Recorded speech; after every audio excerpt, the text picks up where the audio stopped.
Ya, jadi saya kira sebenarnya hal itu bisa direview ulang gitu ya. Karena ini kan juga terkait dengan statement Gubernur Jawa Barat terkait ketika pemberhentian di Rut Bank BJB ya Ahmad Irfan ya, bahwa dalam statementnya Gubernur Jawa Barat mengatakan bahwa ini proses seleksi yang akan dilakukan memungkinkan ya kepada Pak Ahmad Irfan untuk ikut proses fit and proper test gitu ya.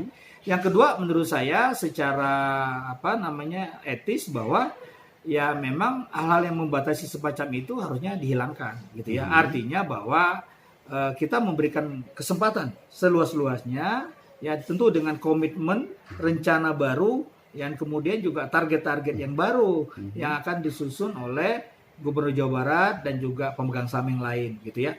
Saya melihat proses rekrutmen yang akan dilakukan ini lebih kepada proses bagaimana kita membangun komitmen baru ya, sesuai dengan keinginan misalkan tadi lebih fokus pada pembangunan daerah, kemudian lebih fokus pada UMKM ya, peningkatan kinerja dan sebagainya. Nah, oleh karena itu saya kira ADRT semacam itu menurut saya bisa direview lah. Ya, artinya bisa dilakukan RUPS kemudian diganti ya. Artinya bahwa kita memberikan seluas-luasnya tidak saja kepada orang dalam atau mantan orang dalam gitu ya. Tapi kan juga kita memberikan kesempatan kepada masyarakat luar, profesional di luar yang ingin bergabung di dalam proses seleksi bank perekrutan direksi Bank BJB ini ya untuk terlibat gitu ya.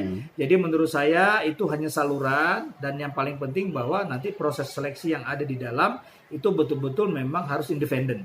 Ya, betul-betul kriterianya ditetapkan secara profesional ya. Dan kemudian pertimbangan-pertimbangan yang non ekonomi, non finansial, kemudian juga pertimbangan non profesional itu dikesampingkan ya. Kenapa? Karena saya kira selain ada misi-misi tertentu yang ingin dilakukan oleh BJB sesuai keinginan pemegang saham, juga saya kira tantangan perbankan ke depan semakin besar.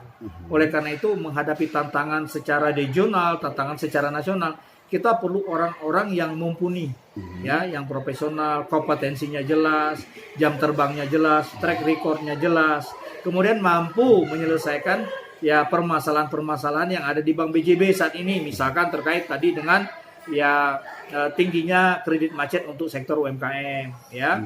Kemudian bagaimana ya desakan masyarakat, keluhan masyarakat masih relatif tingginya bunga ya kredit oleh Bank BJB. Kemudian saya kira juga banyak keinginan masyarakat agar Bank BJB tidak jago kandang, tidak hanya punya captive market ya PNS, tapi juga mampu menjangkau nasabah-nasabah di luar captive market, di luar PNS. Dan itu perlu saya kira strategi bersaing yang cukup baik, ya kompetensi orang dan profesional juga baik. Kemudian yang paling penting adalah menurut saya yang agak terlambat di BJB adalah bagaimana membangun sistem informasi ya di dalam perusahaan ya. Saya kira produk-produk jasa dan layanan BJB itu harus ditingkatkan interaksinya, konektivitasnya dengan pengembangan sistem informasi ya. Sehingga kemudian layanan, kualitas layanan itu akan semakin bagus gitu ya. Dan itu menurut saya butuh orang yang memiliki kompetensi di bidang itu.